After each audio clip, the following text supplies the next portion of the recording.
Oh Jésus-Christ, ne m'abandonne pas, ne m'abandonne pas. Que sert-il à un homme de gagner tout le monde s'il perd son âme? Que donnerait un homme en échange de son âme?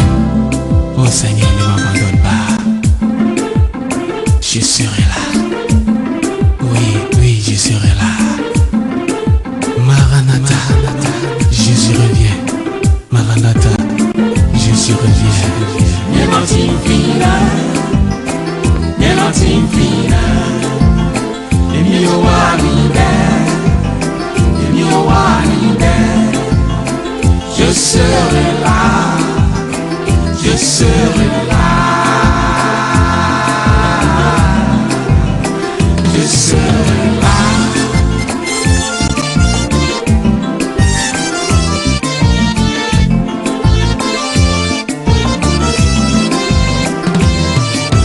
We no pe cluro zona don vazon le nanoti.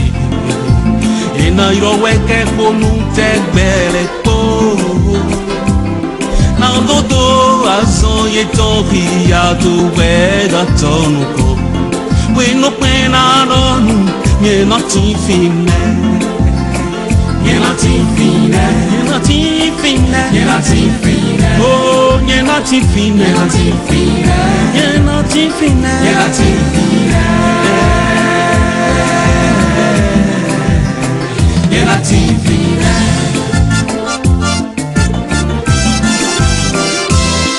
Àwa yóò máa kọrin láti òwúrọ̀ títí dalẹ̀.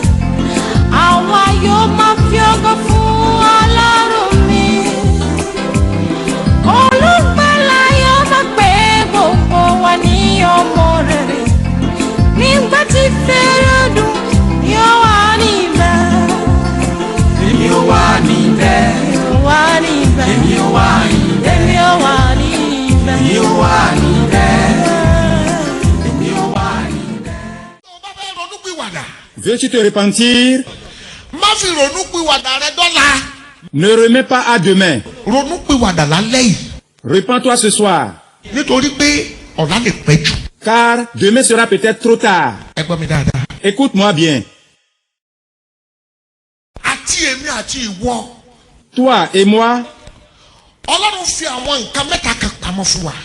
l'Éternel Dieu nous a caché trois choses. àwọn nǹkan mẹ́tẹ̀ẹ̀ta yìí Ces trois choses ìjìnlẹ̀ ló jẹ́ fún gbogbo ènìyàn. sont des mystères que personne ne peut comprendre. kí ni àwọn nǹkan mẹ́ta yìí? Quelles sont ces trois choses? irú ikú tí ó pààyàn kò sẹ́ni tó mọ̀. Le genre de mort qui tuera un homme, personne ne le sait. ibi téèyàn ó kù sí kò sẹ́ni tó mọ̀. L'endroit où un homme mourra, personne ne le sait.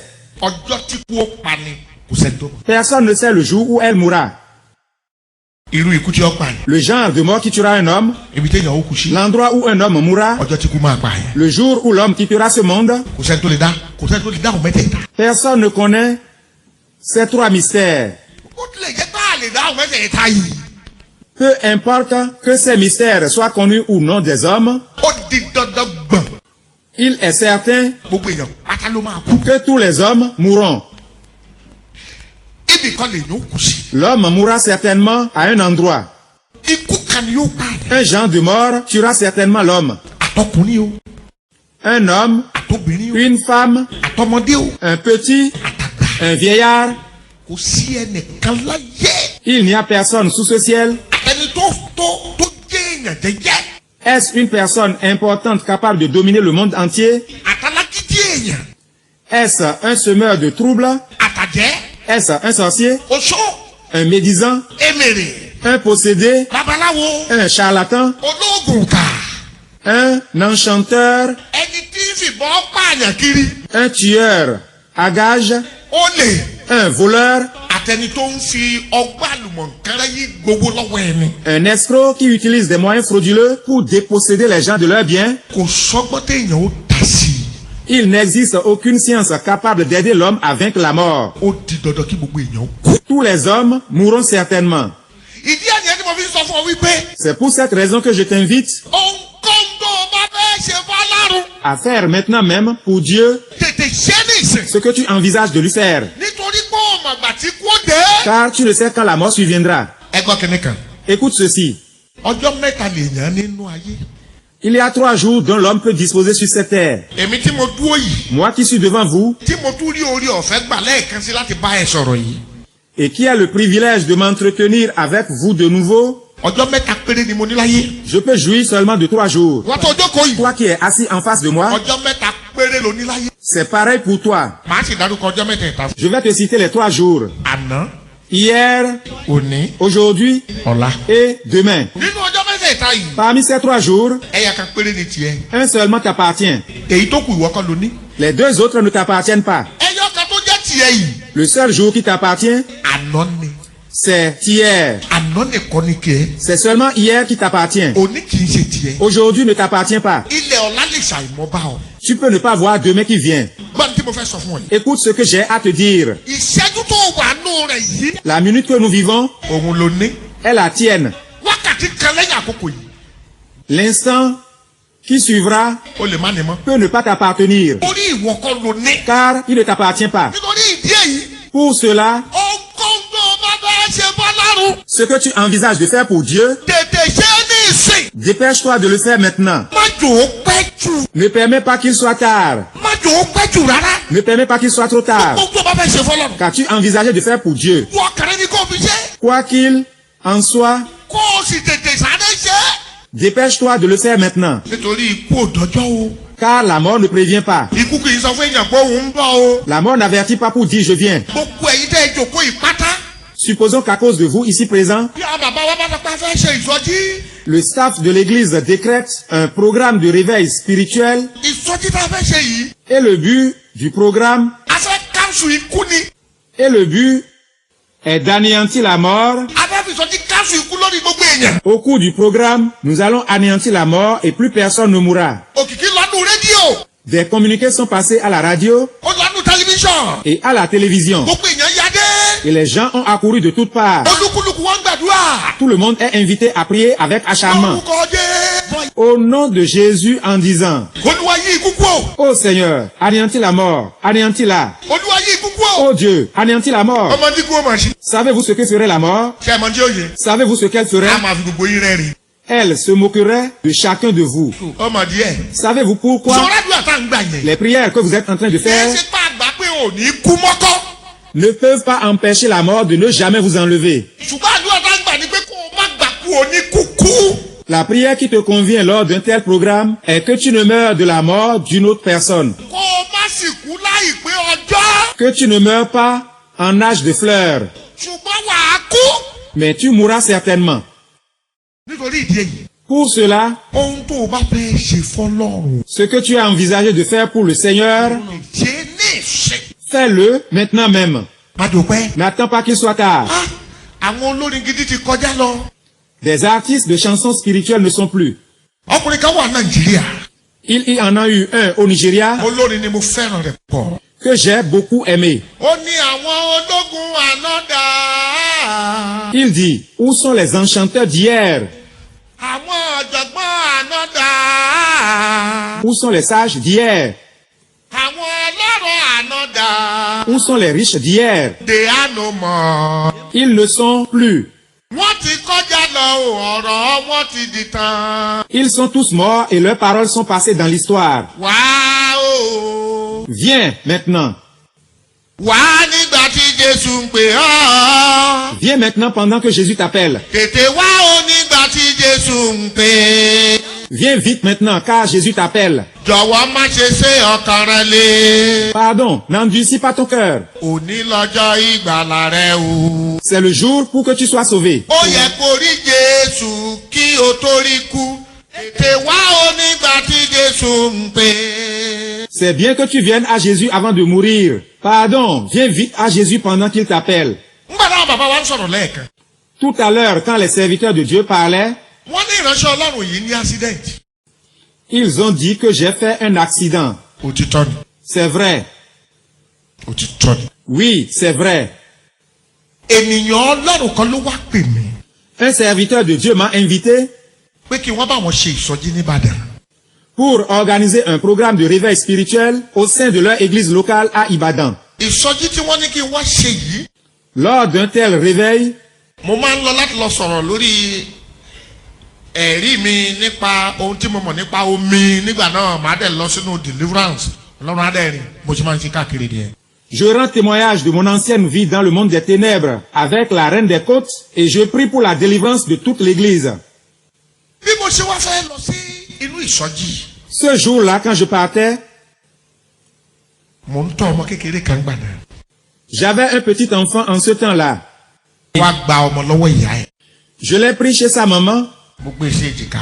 et l'ai mis sur mon épaule yọ o máa fa wàhálà nígbà tí mi ò sí nílé o. en lui disant, pardon, ne dérange pas maman en mon absence. máa yọ màmá rẹ lẹ́nu o. Ne dérange pas maman. mo bá gbé fún ìyá ẹ̀. Je l'ai ensuite remis à sa maman. ló bá bẹ̀rẹ̀ ẹkún. Et il s'était mis à pleurer. ó yan lé kan náà. L'as-tu pensé? Demandai-je à sa maman. ó lóun ò yan lé kan náà. Non, dit-elle. wọ́n ohun tó bá fẹ́ ṣe fọ́lọ́run tètè ṣe é ní. Regarde, ce que tu veux faire pour Dieu, fais-le maintenant même. n bá tó gba ọmọ yìí n bá tó gbé sáyà. J'ai repris l'enfant et l'ai gardé sur ma poitrine. bí mo ṣe gbé sáyà. Quand je l'ai repris, ó tún dákẹ́. il s'était calmé. mo tún gbé fún ìyá ẹ̀ padà. Je l'ai remis à sa maman. ó bá tún bẹ̀rẹ̀ gbé. Il a commencé à pleurer. Ah, ìránṣẹ́ Ọlọ́run kan wà.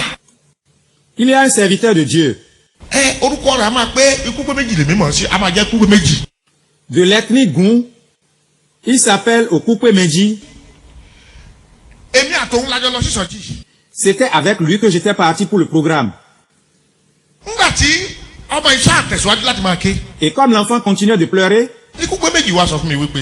Okupe Meji me dit, bàbá tiẹ̀ bímọ rí ara ẹmọ lẹ́yìn àdé. qui n'a pas encore d'enfant, voit au moins des poussins avec des poules. àbúrò ìgbọ́mọ ìfún ìyá ẹ̀ kó jẹ́ ká lọ sí ìsọjí. Homme, remets l'enfant à sa maman pour que nous partions. n bá gbọ́mọ fún ìyá ẹ̀. Je remis l'enfant à sa mère. bá a ṣe ń lọ ló ń ké. Et il pleurait quand nous partions. ló ń ké. Il pleurait. mo fẹ́ kó gbàdúrà níbi tó jókòó sí yẹn. Je veux que tu fasses une prière là où tu es assis. ìrìn àjò tí màá rìn tí mi ò ní padà wálé. Tout voyage que je ferai ici-bas et je ne retournerai plus chez moi. tó jẹ́ pé tí wọ́n máa wí ni pé ẹ lọ bá a ní mọ́ṣúárì olùọmọdé ìrìn àjò yẹn lọ́dún yìí. Et l'on dira, allez voir son corps à la morgue. Seigneur, épargne-moi d'un tel voyage cette année. Ça y est, prie au nom de Jésus. Prie. Seigneur, par ton précieux sang, annule un tel voyage de mes programmes cette année au nom de Jésus. Au nom de Jésus, nous avons prié. Amen. mo fẹ́ kó o ní kíní kan sọ́kàn. Je veux que tu gardes à l'esprit nínú ẹ̀rí ọ̀rọ̀ Ọlọ́run àti ìsọjí yìí a ó máa gba àdúrà gan. qu'au cours du présent programme, tu vas beaucoup prier et entendre la parole de Dieu. kò sí àyè oorun nú ẹ̀ rárá. Tu n'auras donc pas de place pour le sommeil. mo sì fẹ́ kó o yá mi ní gbogbo nǹkan tó jẹ́ ènìyàn nínú rẹ̀. Je veux aussi que tu invites pour les jours suivants tous tes parents et amis que tu possèdes. èmi àti ránṣẹ́ Ọlọ́run yà gbéra lọ sí Ìbàdàn. Nous nous étions donc rendus à Ibadan, a ṣe ìsọjí lálẹ́ ọjọ́ náà. avions démarré le programme le soir là. bí a ṣe lọ síbi tí wọ́n gbà mí sí. Nous avons été logés quelque part, ọkàn mi ò balẹ̀. mais j'étais troublé. èrò tó wá sọ́kàn mi ni èrò ọmọ yẹn ike tó ké lánàá. Une pensée m'a troublé toute la nuit. Pourquoi mon enfant pleurait-il ainsi quand nous partions? má gbàgbé ọ̀rọ̀ tí mo sọ fún ọ o. N'oublie pas ce que je t'avais dit. ọgọ́ tó o bá ní lọ́kàn láti ṣe fọlọ́run. As-tu à cœur de faire quelque chose pour Dieu? ìwọ tó Toi qui crois en Dieu et qui m'entends parler, ìwọ tó o tiẹ̀ gbà nǹkan kan gbọ́n tiẹ̀. ou qui ne croit en rien dans ta vie, ọgọ́ tó o bá fẹ́ ṣe ce fọlọ́run. que tu as envisagé de faire pour Dieu, tètè ṣe é dì sí o. hâte-toi de le faire maintenant. torí wákàtí kan lẹ́yìn àkókò yìí ni pẹ́ jù. Car une heure de temps après serait peut-être tard. bílẹ̀ ṣe mọ́. Quand il fit jour, má pe kúpẹ́ méjì. je dis à Okupe Meji, mon compagnon dans le service, mo ní kúpẹ́ méjì. Okupe Meji, mo ń lọ sẹ́kọ̀ọ́. je vais rentrer. wọ́n ní kí ló dé. Que s'est-il passé? Dit-il. mo ní ọmọ tó ké lánàá ẹkún tó ké yẹn ó affect mi. Les larmes versées par mon enfant hier m'ont touché, répliquai-je. ní kú pé méjì ni ṣé kò ní nǹkan míì. As-tu d'autres soucis en dehors des pleurs? Reprit-il. àmọ́ tó bá ti gbàgbé pé òun ké látànà. Cet enfant aurait oublié depuis hier qu'il a pleuré. mo ní mò ń lọ sékòó. J'ai insisté que je vais rentrer. ó rọ̀ mí títí mi ò gbọ́ràn. Ils m'ont longtemps supplié, mais en vain. dídé dúró lórí ẹsẹ̀ rẹ̀. Tiens-toi sur tes pieds. ẹ gbọ́ kíní kan. Écoute ceci. gbogbo ẹ̀yin òṣìṣẹ́ nínú ìjọ yìí. Vous, fidèles de cette communauté, qui êtes au service de Dieu, táwọn bàbá wa máa bá sọ̀rọ̀ tó ò ní gbọ́ràn. qui vous entêtez quand le pasteur vous parle, et qui n'obéissez pas, ìwà ìgbọ́ràn ìwà burúkú ni o. sachez que la désobéissance est une mauvaise habitude. èṣù ló dẹ̀ máa ń lò ó fún ìyà ikú ló máa ń parí. C'est le diable qui l'utilise contre l'homme pour le détruire finalement. ìwé mímọ́ ní ẹ̀dá ń báwí tó ń parun kì yóò parun lójijì láìsí àtúnṣe. La Bible déclare que celui à qui l'on fait de reproches et qui raidit le coup se perdra subitement sans remède. gbogbo ẹ̀yin àgbàlagbà tẹ́ wà bí dẹ́jọ́ ọkùnrin.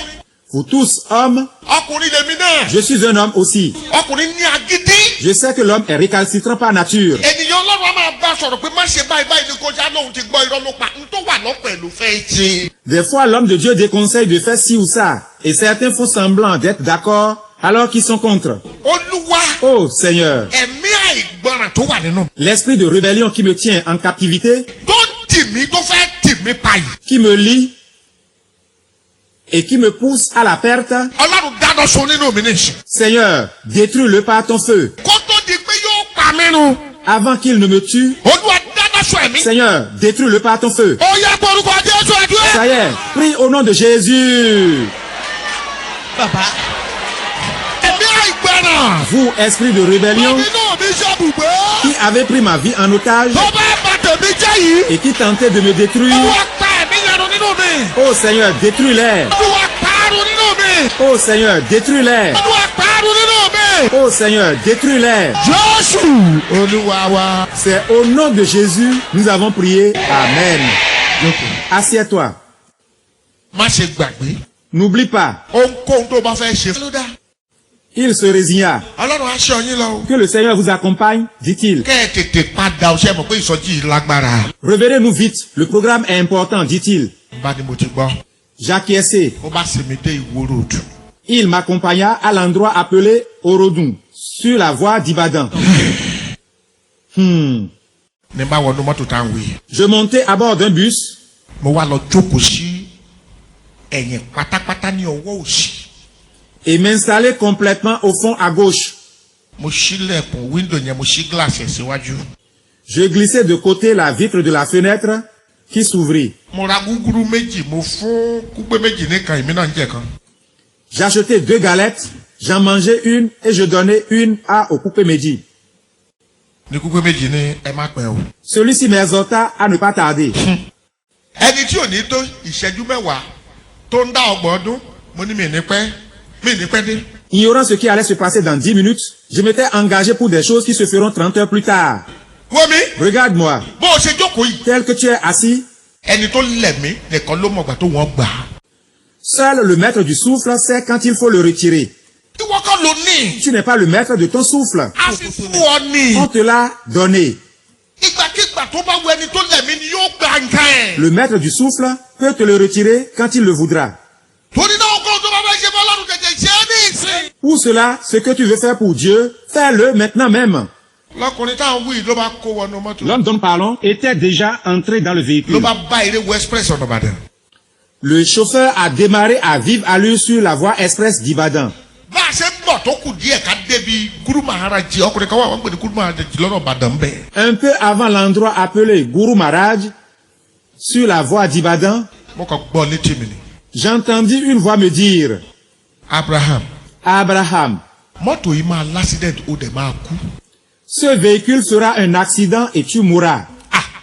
ní bá ní ìwé èṣù tó ń bá mi sọ̀rọ̀. Je répliquai en disant, ah, toi esprit de Satan qui me parle, Olúwa bá ọ que wí. l'Éternel te réprime. èmi ò ní kú ikú kíkú kan. Je ne mourrai d'aucune mort. bí kò ṣe yíyẹ láti máa gbórúkọ Olúwa. Je vivrai, je proclamerai les œuvres de Dieu. ní bá tó gbọ́ ohùn lẹ́lẹ́kejì. Une seconde fois, j'entendis la voix me dire, èmi Olódùmarè ni mò ń bá ọ sọ̀rọ̀. c'est moi l'Éternel, Dieu Tout-Puissant qui te parle. mọ́tò yìí máa l'accident ó dẹ̀ máa kú. Ce véhicule fera un accident et tu mourras. bí àdúrà kan ṣe wọ ẹnu mi nìyẹn. C'est ainsi que des prières me vinrent à la bouche. ni mo bá bẹ̀ sí ń gbàdúrà yìí kíákíá. Et je commençais à prier très rapidement en disant, gbogbo ẹ̀ṣẹ̀ tí ìran bàbá mi dá. pour tous les péchés commis de génération en génération dans ma lignée paternelle, gbogbo ẹ̀ṣẹ̀ tí ìran ìyá mi dá. pour tous les péchés commis de génération en génération dans ma lignée maternelle, gbogbo ẹ̀ṣẹ̀ tí bàbá mi dá. pour tous les péchés commis par mes grands-parents paternels, gbogbo ẹ̀ṣẹ̀ tí ìyá mi dá. pour tous les péchés commis par mes grands-parents maternels, gbogbo ẹ̀ṣẹ̀ tí bàbá mi dá. pour tous les péchés commis par mon père, le véhicule continuait de filer. Gọ́dọ̀ ò tí ì ṣẹlẹ̀ gbà yẹn o. Rien ne s'était encore passé. gbogbo ẹ̀ṣẹ̀ tí ìyá mi dá. Pour tous les péchés commis par ma mère, gbogbo ẹ̀ṣẹ̀ tá a fi lóyún mi tá a fi. pour tous les péchés dans lesquels j'ai été conçu et mis au monde, àti gbogbo ẹ̀ṣẹ̀ tí mo ti wá dá láti ìgbà tá a. pour tous les péchés que j'ai commis moi-même dans ma vie, títọ́ fi di àkókò yìí. jusqu'à l'heure actuelle, Ọlọ́run dáríjì mi. Seigneur, pardonne-les-moi. Olúwa dáríjì mi. Oh Seigneur, pardonne-les-moi. gbogbo ẹ̀ṣẹ̀ tó lè mú kí n lásìlẹ̀ kí n kú kí n má dọ̀run. Olúwa dáríjì mi. N'importe quel péché j'ai commis qui m'empêchera après l'accident d'aller au ciel, inú àdúrà yìí ni mo wà. je continue de prier ainsi. má gbàgbé o. N'oublie pas, ohunkóhun tó o bá fẹ́ ṣe fọ́lọ́run àná. ce que tu envisages de faire pour ton Dieu, ètè ṣe é ní ìsìn. hâte-toi de le faire maintenant. ó ti ń ṣe tó wù ẹ́ ti pẹ́.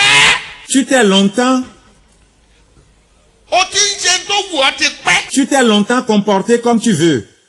àsìkò wá tó báyìí. L'heure est arrivée maintenant. ìjọ mà pé. Sais-tu si ó lè jẹ́ kí torí rẹ nìkan. c'est peut-être à cause de toi seul nípàdé yìí wáyé. que le présent programme est organisé. ó sì jẹ́ wípé. C'est peut-être parce que Ọlọ́run ti rí wípé. l'Éternel Dieu, sachant ọjọ́ ikú rẹ ti pé. que tes jours sur terre sont terminés, ló fi jẹ́ kí pàdé yìí wáyé. il a fait organiser le présent programme kó o má bàa pàdánù láyé kó o tó pàdánù ọ̀run. afin que tu ne rates pas le ciel après avoir tout perdu sur terre. lọ́lọ́run fi ń sọ ọ̀rọ̀ yìí o. Que le Seigneur est en train de te dire ces wọ́n choses. fi ọ̀rọ̀ yìí ṣe àwàdà. Ne prends pas ces paroles pour une blague. tó ń tó bá fẹ́ ṣe bọ́lọ́run. Ce que tu envisages de faire pour l'Éternel ton Dieu, tètè ṣe é ní ìsìn. fais-le maintenant. bí mọ́tò yẹn ṣe ń sáré lọ. Le véhicule filait sans cesse. nínú gbàdúrà. Et je priais toujours. lójijì. Subitement, táyà ibi tí mo wà yẹn. le pneu par où j'étais assis, táyà ibi tí mo wà yẹn. le pneu par où j'étais assis ó kàn bọ́ọ̀sì ní gbáà. s'explosa. Bah! mọ́tò yẹn bá gbéra sókè báyìí. Le véhicule fut projeté en mi ò l'air. sùn.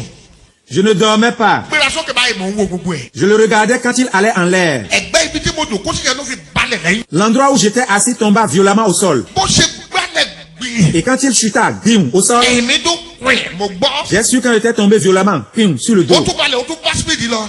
Puis le véhicule échoua au sol et continua. bó ṣe balẹ̀ lẹ́lẹ́kejì yẹn. Quand le véhicule échoua de nouveau au sol, táyà ọwọ́ ọ̀tún níwájú náà ló gbáà. le pneu avant côté droit s'exposa. Bah! ẹ̀yin ènìyàn. À vous qui êtes à l'écoute. ibi tí mo mọ̀mọ́ nìyẹn. J'ai été conscient jusque-là. dédú olórí ẹsẹ̀ rẹ̀.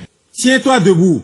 mo fẹ́ kó gbàdúrà sí Ọlọ́run. Je veux que tu pries comme si après. Ọlọ́run jọ̀ọ́. Éternel Dieu, pardon. má jẹ́ kéṣù kó bà tèmi jẹ́. Ne permets pas que Satan me détruise. má jẹ́ kí Sátánì kó fi sí mi lọ́kàn láti ṣe àìgbọràn títí màá fi wá kú tí màá fi wá lọ sọ́nà àpárí. Ne permets pas que Satan mette en moi l'esprit de rébellion qui me conduirait à la mort et finalement en enfer. Olúwa ṣí ọkàn mi. Éternel Dieu, ouvre mon cœur. Olúwa gbá ọkàn mi lálẹ́ yìí. Éternel Dieu, sauve mon cœur ce soir. bí agbórúkọ Jésù àdúrà. Ça y est, prie au nom de Jésus. gbàdúrà. Prie, prie. Éternel Dieu, aie pitié de moi. Aie pitié de moi. Seigneur, aie pitié de moi. Olúwa ṣàánú mi. Seigneur Jésus, aie pitié de moi. Olúwa ṣàánú mi. Seigneur, aie pitié de moi.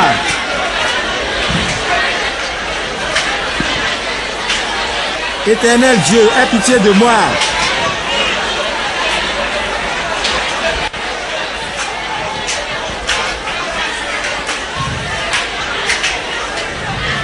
Éternel Dieu, aie pitié de moi. Jésù. Olúwa Au wa. nom de Jésus, nous avons prié. Amen. ẹ jókòó. Asseyez-vous. má gbàgbé o. N'oublie pas, ohun tó o bá fẹ́ ṣe fọ́lọ́run. ce que tu envisages de faire pour Dieu, tètè ṣe é ní ìsìn. fais-le maintenant même. ó wá dàbí ẹni pé ilẹ̀ ṣẹ̀ṣẹ̀ mọ́ bọ̀. Pour moi, c'est comme si l'on était au lever du jour. bí ìgbà tí ilẹ̀ ṣẹ̀ṣẹ̀ mọ́. C'est comme si l'on était au lever du jour. mo wo ọwọ́ òsì báyìí. Je regardais à ma droite, wọ̀ tún báyìí.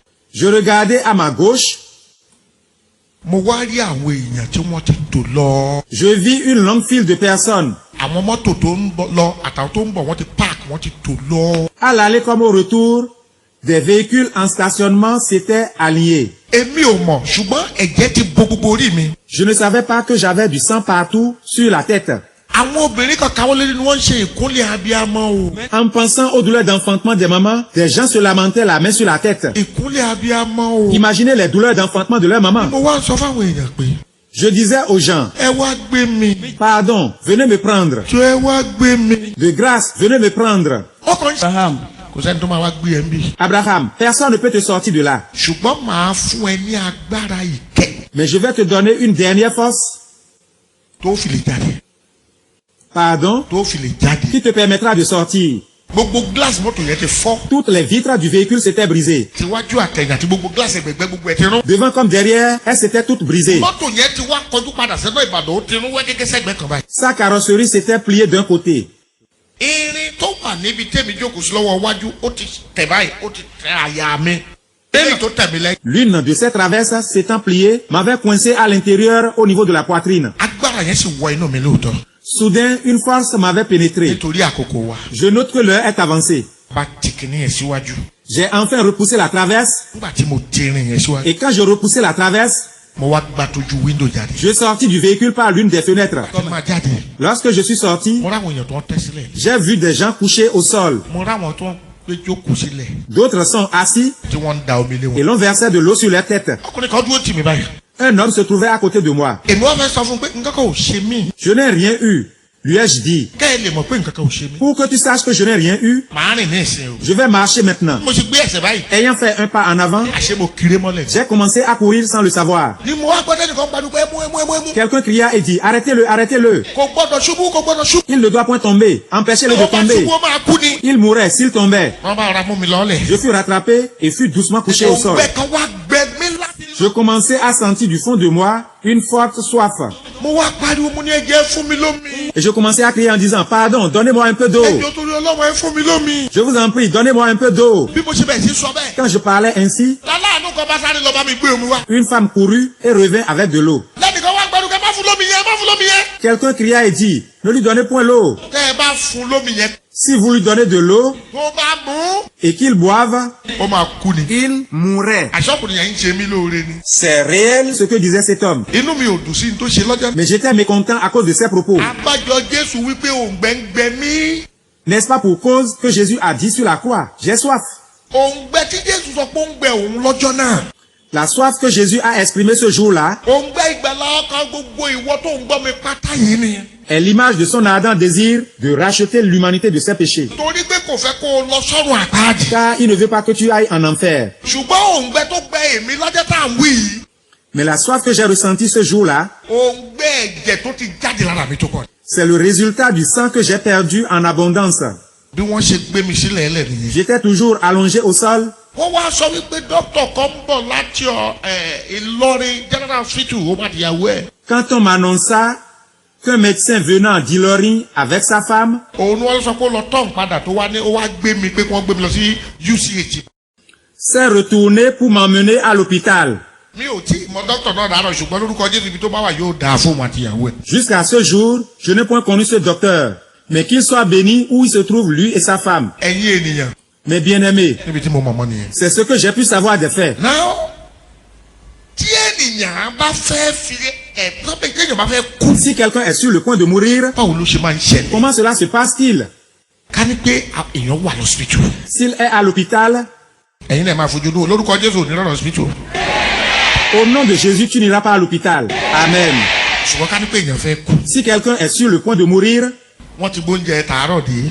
on lui a apporté le petit déjeuner, kò lè jẹ́. il n'a pu manger. wọ́n gbé oúnjẹ tẹ̀sán dé. On lui a apporté le déjeuner wọ́n á dọ̀wọ́ alẹ́. et le repas du soir. wọ́n fojú inú wo dókítà àti nọ́ọ̀sì wọ́n ti wá chẹ́kẹ̀. Infirmiers et médecins ont fini de le soigner. náà dókítà ti wá ń padà. Voici le médecin de retour. àwọn èèyàn rẹ̀ ẹ pẹ̀lẹ́ sà ẹ jọ báwo ni à. Les gens seraient en train de lui demander, comment se porte-t-il? Ça va mieux? ta ni à ṣe bí kìrìsìtẹ́nì ni àbí ẹ máa gbàdúrà. Vous êtes des chrétiens, n'est-ce pas? N'arrêtez donc pas de prier. ó ti wá tákòkò tẹ́ni yẹn fẹ́ kú báyìí. Si l'heure à laquelle la personne quittera ce monde sonne, ẹ máa wò mí. regardez-moi. tó bá dá kòkò tó fẹ́ give up. Si l'heure sonne pour que le souffle s'arrête, a máa ṣe báyìí. il ferait.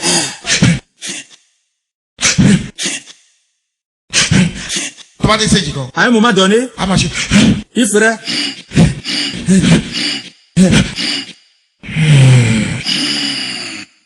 ṣé ó dá kòkò tó ṣe. Et quand, suite au dernier soupir, il s'éteint, àgọ́ ìyẹ̀pẹ̀ yìí. ce corps qui est poussière, tèmi ń pánlé tí wọn náà ń pánlé yìí. que toi et moi entretenons, a wà lẹ̀lẹ̀. restera couché au sol.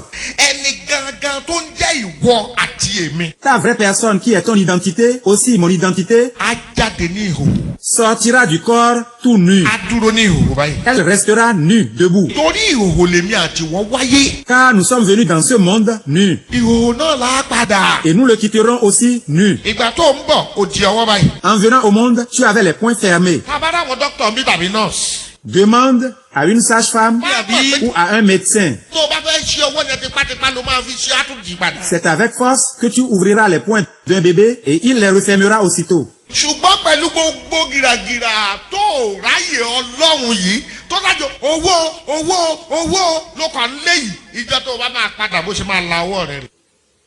Toutes les peines que tu t'es donné à courir après l'argent toute ta vie et tu n'as point consacré un bout de temps au programme concernant Dieu, en quittant ce monde, tes poings resteront ouverts. yẹni pé mi ò mú nǹkan kan wáyé gbogbo ayé ẹ wọ́wọ́ mi ò mi mú nǹkan kan wáyé kò sí ní tí mo mú lọ o. Cela voudra ainsi dire, voici, je suis venu ici-bas les mains vides, j'en repars les mains vides, je vous ai tout laissé.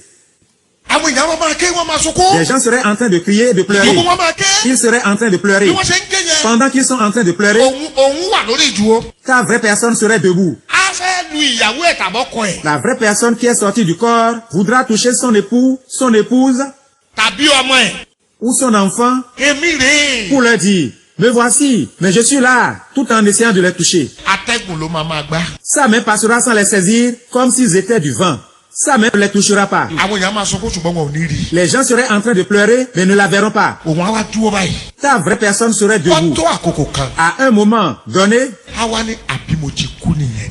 elle se demande, ou bien, suis-je mort? ṣẹ́ni bọ́bá ti rò ó pé àbí mo ti kú nìyẹn. Il suffit qu'elle se demande, ou bien, suis-je mort? lójijì tó sọ̀rọ̀ yẹn. Aussitôt, après avoir parlé ainsi, a kàn gbéra sókè fi. ses pieds s'élèveront du sol a wá wà nù afẹ́fẹ́. et elle se retrouvera en l'air. torí kó jẹ́ ìgbà àkọ́kọ́ tó kọ́kọ́ ṣẹlẹ̀ inú afẹ́fẹ́ ló máa wà kò ní wálẹ̀. Comme c'est pour la première fois qu'une telle chose lui arrive, elle serait en train de basculer comme si elle allait tomber. Mais elle ne tombera, ni ne descendra. ní tó máa ṣẹlẹ̀ sí ẹni wàá rántí pé mo sọ bẹ́ẹ̀. Ah, ce que tu entends là, tu le vivras et tu t'en souviendras. nígbà tó bá wá tó àkókò kan. À un moment donné, a kàn máa lọ sókè ní fi. tu t'envoleras vers le ciel à vive allure. sẹ́ni a kàn kọjá sẹ́ni àwọn ògiri tẹ̀ ń wò yìí. Ces murs et bétons que nous voyons, ìwọ ló lè kọjá mbẹ̀ nítorí àgọ́ ara yìí. c'est toi qui ne peux passer au travers d'eux à cause de ce corps. ṣùgbọ́n ẹni tó ti kú. Mais celui qui est mort kò kọjá mbẹ̀ nígbà tí yọ kọjá lára atẹ́gùn ni. passe au travers d'eux comme s'il s'envolait. Il passe vite comme un éclair. àwa máa bá speed lọ tí o ṣe control. Il s'envolera à une très grande vitesse qu'il ne peut contrôler lui-même. kò ní lè control speed yẹn. Il ne peut se guider lui-même. eré ló máa bá lọ. Il serait en train de filer ainsi. bó ṣe ń bá eré burúkú lọ yẹn. En filant à cette vitesse, tó bá dé stage kan. à un niveau donné, a kàn bára ẹ̀ nílẹ̀ lẹ̀ pì. il se retrouvera brusquement au sol. ilẹ̀ ilẹ̀ tó bára ẹ̀ yẹn. Là où il se retrouvera au sol, a máa wo wájú báyìí. il regardera devant lui. kò sókè mbẹ. Il n'y a ni montagne, kò sómi. ni eau, kò sígi. ni arbre. mi mọ àwọn àdúgbò yìí máa fi júwe a máa wò débi tí ò ti nílè rí ara rẹ̀ mọ́ lọ́nà tó jí. Vous pouvez être ici à regarder à une vingtaine de kilomètres devant vous. Vous ne verrez ni montagne, ni arbre, ni eau. ẹ̀rọ a máa bá ní wọn bẹ ní mo mú wáyé ní mo mú wáyé. Terrifié par la peur, il se demandera sans cesse, où suis-je arrivé? Où suis-je arrivé? Ha, ha, ha, ha. àyà máa ma já. Il sursautera de temps en temps de peur. bó ṣe ń ṣe yẹn. En se comportant ainsi, tó bá yá. au bout d'un temps, a wá rí ẹnìkan tó máa ma bọ̀ látọ̀dọ̀ tó jẹ́. il verra quelqu'un venant de très loin devant lui. òun wáyé máa ṣe ní mo mú wáyé. Terrifié par la peur, il se demandera sans cesse, où suis-je arrivé? ènìyàn a máa súnmọ́. Celui-ci se rapprochera de lui, a máa súnmọ́. peu à peu, a máa sún. peu à peu de lui, a máa sún. peu à peu de lui, peu à peu de lui. tó bá yá. Un peu de temps après, a dé ọ̀dọ̀ il se ẹ̀. tiendra près de lui, a wá gbọ́ wọlé báyìí. le saisira par l'épaule. bí ọwọ́ lé báyìí. S'il le touche, ó jẹ́ sọ il sursaute de peur, ètò sá ní mo mú wá yìí. en disant, pardon monsieur, où suis-je arrivé? Ẹjọ́ kí ló ṣe mí? Que m'est-il arrivé? Níbo ni mo wá yìí? Où suis-je arrivé? Ẹnìyẹn ló máa wá sọ fún. Et l'être lui dira, Ọmọ ènìyàn. fils de l'homme, O ti kú. tu es déjà mort. O ti fi ilé ayé Tu sílẹ̀. as déjà quitté le monde. A ní wo wájú ẹ̀. Il lui dira, regarde devant toi. Ta lórí. Qui as-tu vu? A ní mi ò rí èèyàn kankan. Je n'ai vu personne, dira le mort. A ní wọ̀ tún ẹ̀. Regarde à ta droite. Ta lórí. Qui as-tu vu? Mi ò rí èèyàn. Je n'ai vu personne, dira le mort. A ní wò sí ẹ. Regarde à ta gauche. Ta lórí. Qui as-tu vu? Mi ò rí èèyàn kankan. Personne, dira le mort. A ní wẹ̀yìn ẹ. Regarde derrière toi. Ta lórí. Qui as-tu vu? Mi ò rí èèyàn kankan. Personne, dira le mort. A wá wí pé. Puis il dira au mort, Ṣé o wá rí ní ìsìn? vois-tu maintenant Gbogbo tó gbé kàyà nínú ayé. tout ce qui a occupé ton cœur sur la terre et tu n'as pas eu le temps de te consacrer à Dieu? Ṣé o ti wá rí pé asánú asán? Vois-tu que vanité des vanités, tout est vanité? Gbogbo ẹ̀ ìmúlẹ̀ mo fò. Vanité des vanités, tout est vanité. Òjijì á wá béèrè lọ́wọ́ ẹ̀ because kò tí ì ní mẹ́ni tó jẹ́ ń gbà yẹn. À l'heure là, le monde ne pouvait pas encore connaître qui est cet Ẹni être. tó máa béèrè lọ́wọ́ òkú yẹn ló máa béèrè lọ́wọ́ ẹgbẹ́ ìjọ Sátánì yín. C'est alors que le mort demandera à l'être, pardon monsieur, qui êtes-vous? Èèyàn á wá sọ fún un pé èmi ní òjijì rẹ̀ L'être lui répondra, je suis ton ombre tí mo ti ń bá ẹ bọ̀ láti inú ayé. qui te suivait depuis la terre. Ṣé lójijì náà wò yìí? L'ombre que vous voyez d'habitude Ó lágbára ju ènìyàn lọ. est plus forte que l'homme. Abájọ Bíbélì wípé C'est pour cela que la Bible dit, Olúwa ní òjijì rẹ̀ l'Éternel Dieu est ton ombre ní ọwọ́ ọ̀tún rẹ̀. à ta droite. Nígbà tó jìjì yẹn bá ti yẹ kó yẹ kó ti kú. Après que l'être a appris aux morts qu'il a déjà quitté le monde, Ìgbà náà ló máa wá fi gbogbo nǹkan pé ṣé o ti wá rí pé kò sí nǹkan kan nú ayé. alors il lui montre tout et lui dit, ne vois-tu pas que vanité des vanités, tout est vanité? Gbogbo ohun tó ń pé tó ń gbé tó ti torí ẹ̀ tó ráyè Ọlọ́run. Tout ce qui te préoccupait et tu n'as pas eu le temps de te soucier de ton vivant, de la parole de Dieu, Ibi tí gbogbo ẹ̀ parí sí. et voilà leur fin. Torí náà, Pour cela, ohunkóhun tó o bá fẹ́ ṣe fọ́lọ́. ce que tu envisages de faire pour ton Dieu, Tètè ṣe ní ìsìn fais-le maintenant même, kó tó di pọ̀ pẹ́ jù. avant qu'il ne soit tard. Dédó lórí ẹsẹ̀ rẹ̀. Tiens-toi debout. Àdúrà kan ṣoṣo ló fẹ́ gbà láyé. Tu feras une seule prière. Màmá gbọ́ mi dáadáa. Maman, écoute-moi bien. Bàbá gbọ́ mi dáadáa. Papa, écoutez-moi très bien. Ọ̀pọ̀ ènìyàn ló ti kọjá lọ lọ́dún tó kọjá. Il y a beaucoup qui sont morts l'an passé. Ọjọ́ tí gbogbo yàn pariwo happy new year yẹn. Même après avoir crié Alléluia à la veille du nouvel an, Kílẹ̀ tó mọ́ lọ́jọ́ náà ọ̀pọ̀lọpọ̀ ti kọjá lọ. beaucoup sont morts avant l'aube du premier jour du nouvel an. Bá a ṣe ń sọ̀rọ̀ yìí, À ce moment où nous parlons, àwọn kan ń kú lọ́wọ́lọ́wọ́. des gens sont en train de mourir. Omi, Regarde-moi, pé o sì ní orí ọ̀fẹ́ láti wá bí. tu as le privilège d'être ici ce soir. Àánú lórí gbà. C'est une grâce de Dieu. Mo fẹ́ kó o káwọ̀ rẹ̀ méjèèjì sùn. Je veux que tu lèves tes deux mains. Àdúrà tó fẹ́ gbà nìyẹn o. Voici comment tu vas prier. Wà á ní Olúwa. Tu diras, Seigneur Jésus, Kó tó di pé mo dágbére fáyé. avant que je ne tourne dos à ce monde, Ọlọ́run gba ọkàn mi là ní ìsìn. Seigneur, sauve mon cœur maintenant même. Lọ́wọ́ báyìí ni kò. Sauve mon esprit maintenant même. Ayérayé o.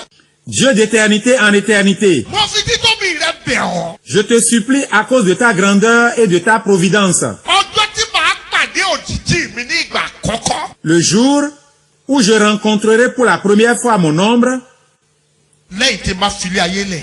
après avoir quitté le monde, Olúwa má jẹ́ n kábàámọ̀ pé mo wáyé. Seigneur, ne permets pas que je regrette d'avoir séjourné sur la terre. Ọ̀pọ̀lọpọ̀ ń kábàámọ̀ lọ́wọ́lọ́wọ́ báyìí. Il y a plusieurs personnes qui ont regretté d'avoir vécu ici-bas, Ṣùgbọ́n o ti pẹ́ jù fún wọn. mais c'est déjà trop tard. Fún ìwọ. Mais pour toi, Fún ìwọ. mais pour toi, Fún ìwọ. mais pour toi, Fún ìwọ tó wà ta yẹn. toi qui es assis au dehors, Kò ì tí ì pẹ́ jù báyìí. ce n'est pas encore trop tard pour toi. Ṣùgbọ́n wákàtí kan lẹ́yìn àkókò yìí. Une heure de temps encore après l'heure à laquelle nous sommes, Ó máa pẹ́ jù fún ọ̀pọ̀lọpọ̀ èèyàn láyé. serait peut-être trop tard pour certaines personnes. Ọlọ́run o. Éternel Dieu, Ní ọjọ́ tí mo bá fi ilé ayé sílẹ̀. le jour où je tournerai dos à ce monde Tí mo bá rí òjijì mi fún ìgbà àkọ́kọ́. et je verrai mon ombre pour la première fois Lẹ́yìn ikú. après la mort, Ọlọ́run má jẹ́ n kábàámọ̀ pé mo ne wáyé. permets pas que je regrette d'avoir séjourné sur terre. Kó tó di pé mo fàyè lẹ̀. Avant que je ne quitte ce monde, Olúwa gba ọkàn mi là ní ìsìn. Éternel, sauve mon âme. Yá porúkọ Jésù àdúrà. Ça y est, prie au nom de Jésus. Àdúrà tó kẹ́ ènìyàn gbà dáadáa. C'est la dernière requête de prière de ce soir. Prie bien, Gbà dáadáa. prie bien, c'est la dernière requête. Gbà dáadáa. Prie bien, c'est la dernière requête. Gbà dáadáa. Prie bien, c'est la dernière requête. Ayérayé nínú àwọn Éternel ọ̀run. Dieu, d'éternité en éternité. Olúwa gba ọkàn Sauve mon cœur ce soir. Sauve mon âme.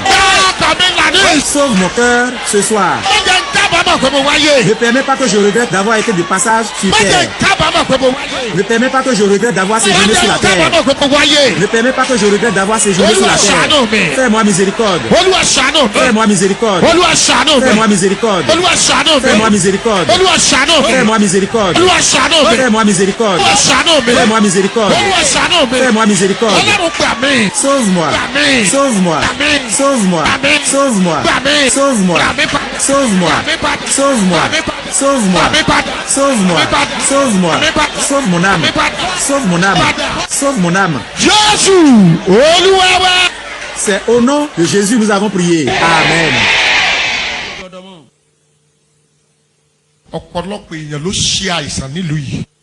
Beaucoup de personnes sont malades dans ce pays. Plusieurs personnes sont malades dans ce pays. L'Éternel Dieu m'a dit qu'il veut bien les guérir.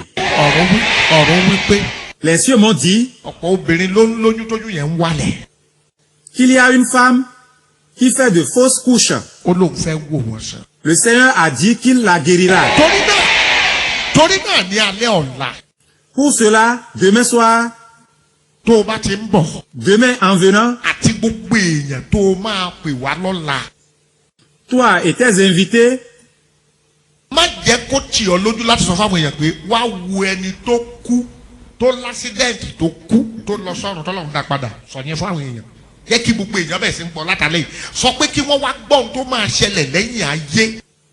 n'aie pas honte d'inviter des gens à venir voir quelqu'un qui est mort par accident et ressuscité, qui révèle ce qui se passe après la vie d'ici-bas. S'ils te disent que c'est du mensonge, qu'ils viennent voir la personne de leurs propres yeux. Quand ils viendront, ils sauront que ce n'est pas du mensonge. Mais fais cette prière d'abord. Lève tes mains. Pardon Seigneur. Je suis déjà venu au monde. Je suis déjà venu au monde. Ne permets pas que je regrette d'être venu au monde. Seigneur, le jour où je quitterai ce monde, ne permets pas que je dise, si je savais, je ne serais pas venu au monde.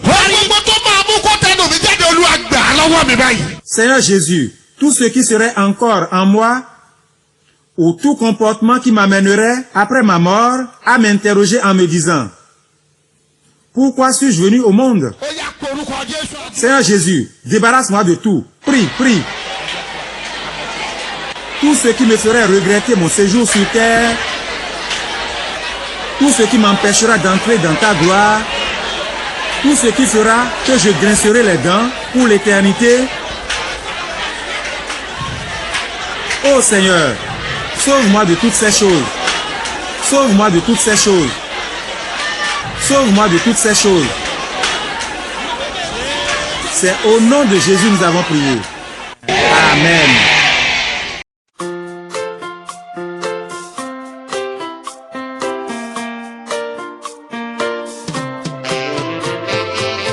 Mon frère, pourquoi irais-tu en enfer pendant que l'Esprit de Dieu t'en empêche?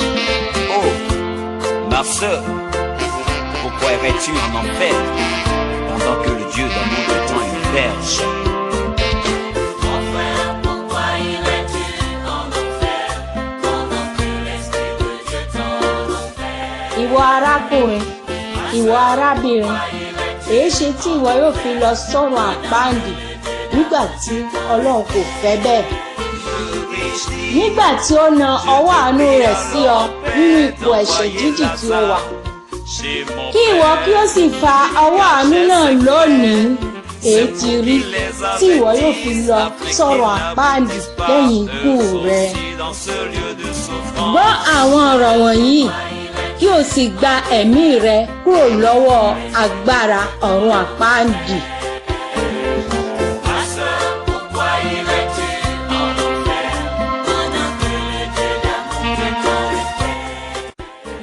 Hie novi sunu, hie novi yonu. Ete otu aze alio, nado ibiol no zodome. Wenena ji kwe ya kweto kogono edo, aiblo, Wòlena dzi kpɔ ya kò dre òkò etɔn do we to odo gɔngɔngla do tɔn keme ati te. Naani do hɛn òkò ehena do tɔn. Eta tu ana ibi ɔlɔnzo do mɛ to òkú to egodo. Se òkò hlɛga tɔn he na do hɔn gasɔn kúrò lɔnzo do tɔn si.